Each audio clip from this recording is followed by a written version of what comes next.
नमस्कार दोस्तों, career guide 24/7 channel के आज के इस खास एक्सप्लेनेयर में आप सभी का बहुत बहुत स्वागत है। आज हम जिस टॉपिक पे बात करने वाले हैं वो है एफसीआई यानी फूड कॉर्पोरेशन ऑफ इंडिया की 2026 की एक बहुत बड़ी मेगा नोटिफिकेशन। आज हम इस पूरे प्रोसेस को बिल्कुल आसान हिंदी में डिकोड करेंगे ताकि आप बिना किसी गलती के अपना फॉर्म भर सकें और इस शानदार मौके का पूरा फायदा उठा सकें। आगे बढ़ने से पहले जरा इमेजिन कीजिए एफसीआई के इन विशाल स्टोरेज फैसिलिटीज को।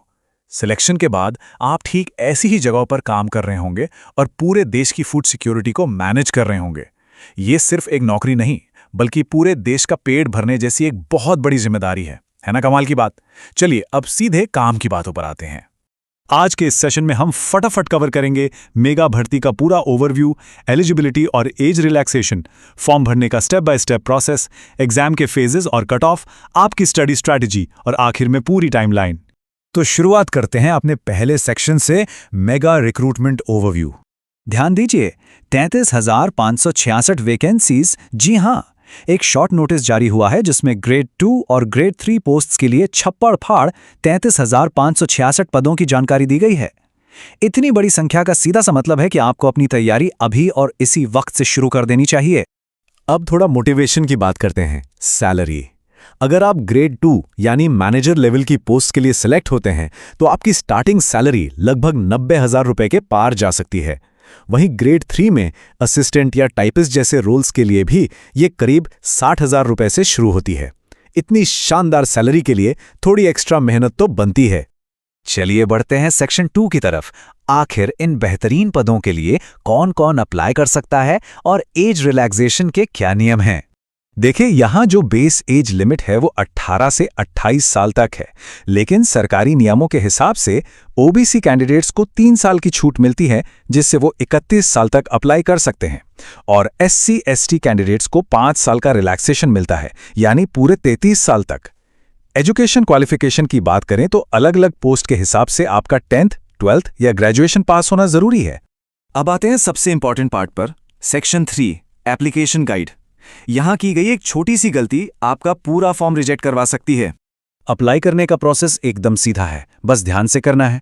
सबसे पहले ऑफिशियल पोर्टल पर जाइए, अपनी एलिजिबिलिटी चेक कीजिए। उसके बाद सही फॉर्मेट में अपने सभी डॉक्यूमेंट्स अपलोड कीजिए। फिर बारी आती है एग्जाम फीस की। जनरल, ओबीसी और ईडब्ल्यूएस के लिए ये 800 रुपए हैं, जबकि SC, ST और दिव्यांग कैंडिडेट्स के लिए ये बिल्कुल फ्री है। लास्ट में फॉर्म सबमिट करके उसका प्रिंट आउट लेना बिल्कुल मत भूलिएगा। फॉर्म रिजेक्शन से कैसे बचें, ये बहुत क्रूशियल है। हमेशा एक लाइट कलर के बैकग्राउंड वाली ताज़ा फोटो इस्तेमाल करें और आपका सिग्नेचर स्कैन एकदम क्लियर होना चाहिए। इसके अलावा आपके educational certificates, valid caste certificate और ID प्रूफ के लिए आधार कार्ड रेडी रखें। याद रखिए, सबसे ज्यादा फॉर्म्स ब्लरी डॉक्यूमेंट्स और आधार कार्ड में नाम मैच ना होने की वजह से रिजेक्ट होते हैं, तो प्लीज सबमिट करने से पहले इसे डबल चेक जरूर कर लें। वैसे इस चर्चा के बीच में मैं आप सभी से जानना चाहता हूं कि आप लोग किस राज्य या जिले से इस एक्सप्लेनर को देख रहे हैं। नीचे कमेंट्स में अपनी लोकेशन जरूर बताइए।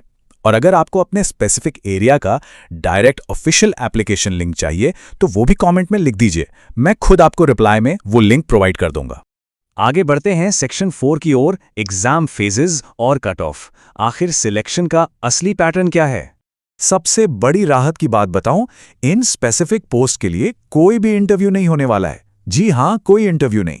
फेज 1 सिर्फ एक foundational computer based screening test है।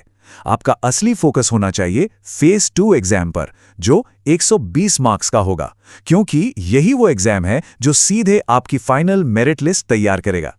अगर हम फेज 1 के मार्क्स डिस्ट्रीब्यूशन को देखें तो इंग्लिश, रीजनिंग और मैथ, इन तीनों के 25-25 मार्क्स हैं। लेकिन जरा जनरल स्टडीज यानी जीके पर ध्यान दीजिए, ये अकेले 45 मार्क्स कवर करता है। इसका मतलब है कि जनरल स्टडीज ही आपका असली गेम चेंजर साबित होने वाला है। सिर्फ हवा में तीर चलाने से तो एग्जाम क्लियर नहीं होता, राइट? इसलिए रियलिस्टिक गोल सेट करना बहुत जरूरी है।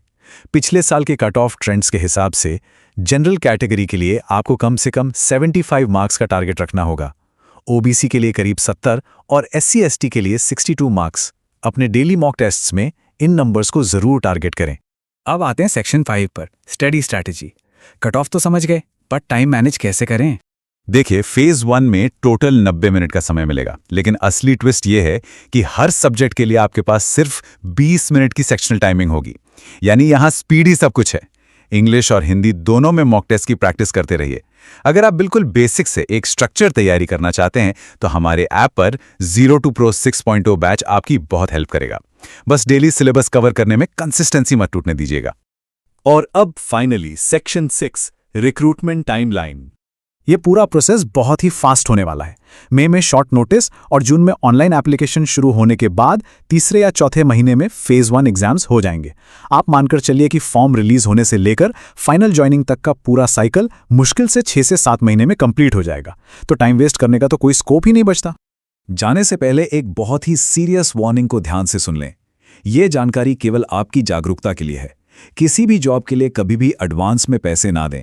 अगर कोई आपको कॉल करके नौकरी के नाम पर पैसे मांगता है तो वो 100% फ्रॉड है, इसलिए अलर्ट रहें। ऐसे ही सेफ और वेरीफाइड एजुकेशनल अपडेट्स के लिए करियर गाइड 24/7 को फॉलो करते रहें। अब जाते जाते मेरा आपसे एक सवाल है, क्या आप अगले 6 महीनों की कड़ी मेहनत से अपना और अपने परिवार का भविष्य बदलने के लिए पूरी तरह तैयार हैं? चॉइस आपकी है। Good luck.